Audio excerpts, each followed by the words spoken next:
வயது வந்த அனைவருக்கும் வாக்குரிமை உறுதிப்படுத்த வேண்டும் என்பதுதான் நம்ம அனைவருடைய நோக்கம்.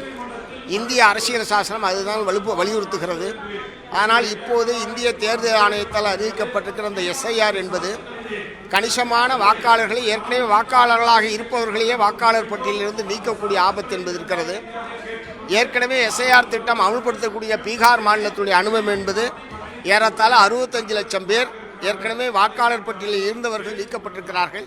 அத்தகைய ஒரு ஆபத்து தமிழ்நாட்டில் இருக்கக்கூடிய பல லட்சக்கணக்கான மக்களுடைய வாக்காளர் பட்டியலிருந்து நீக்கப்பட்டுவிடக்கூடாது என்கிற நோக்கத்தோடு தான் தமிழ்நாட்டில் உள்ள பெரும்பாலான அனைத்து கட்சிகளும் சேர்ந்து இந்த பிரச்சனையில் ஒருமித்த கருத்தை நாங்கள் மேற்கொண்டிருக்கிறோம்.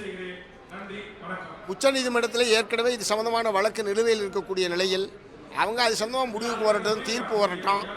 அதற்கு பிறகு இதர மாநிலங்களில் இத்தகைய நடவடிக்கையை மேற்கொள்ளலாம். எதுக்கு இப்படி அவசர கோலத்தில் அள்ளித்தெளித்த கதையா? தேர்தல் ஆணையம் இவ்வளோ அவசரப்பட வேண்டிய அவசியமே இல்லை என்ற முறையிலே தான் இன்றைக்கு தீர்மானம் என்பது நிறைவேற்றப்பட்டிருக்கு.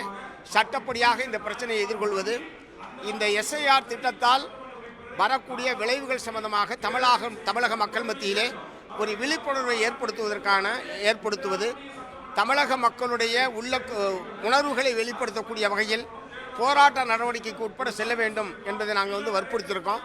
மார்க்சிஸ்ட் கம்யூனிஸ்ட் கட்சியின் சார்பிலேயும் உச்சநீதிமன்றத்தில் இந்த எஸ்ஐஆரை எதிர்த்து வழக்கு தொடுப்பது என்று தீர்மானித்திருக்கிறோம். இல்லை, அவங்க இப்போ ஏற்கனவே அதிமுக, பிஜேபி உள்ளிட்ட அந்த கூட்டணி கட்சிகளில் ஒரு பகுதியினர் இன்றைக்கி கலந்துக்கிட்டாங்க. ஜான் பாண்டியன் கட்சியெல்லாம் இன்றைக்கி கூட்டத்தில் கலந்துக்கிட்டு இருக்காங்க. பிரதானமாக பிஜேபி, அதிமுக என்பது இந்த கூட்டத்தை புறக்கணித்திருப்பது என்பது, பிஜேபியை பொறுத்த வரைக்கும் அவங்க தான் இந்த தேர்தல் ஆணையத்தோடு சேர்ந்து கூட்டாக சரி செய்து இந்த வேலையை பூரா செஞ்சுட்டு இருக்காங்க. அதனால் பிஜேபி இதில் இணையாததில் எங்களுக்கு ஆட்சேபம் இல்லை. ஆனால் தமிழக மக்களுடைய வாக்காளர் உரிமையை பாதுகாக்கக்கூடிய வகையில் அதிமுக இதில் கலந்து கொண்டிருக்க வேண்டும்.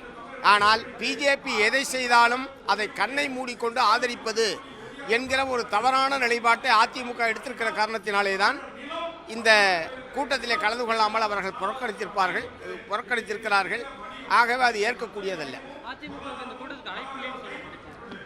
இல்லை, அவங்க ஏற்கனவே தேர்தல் ஆணையத்தால், தமிழ்நாடு தேர்தல் ஆணையத்தால் கூட்டப்பட்ட கூட்டத்திலேயே எஸ்ஐஆரை நாங்கள் வரவேற்கிறோம், ஆதரிக்கிறோம், முழு ஆதரவு என்று அவர்கள் தெரிவித்ததற்கு பிறகு அவங்களை அழைக்கிற பிரச்சனை என்பதே இல்லையே. ஓகே.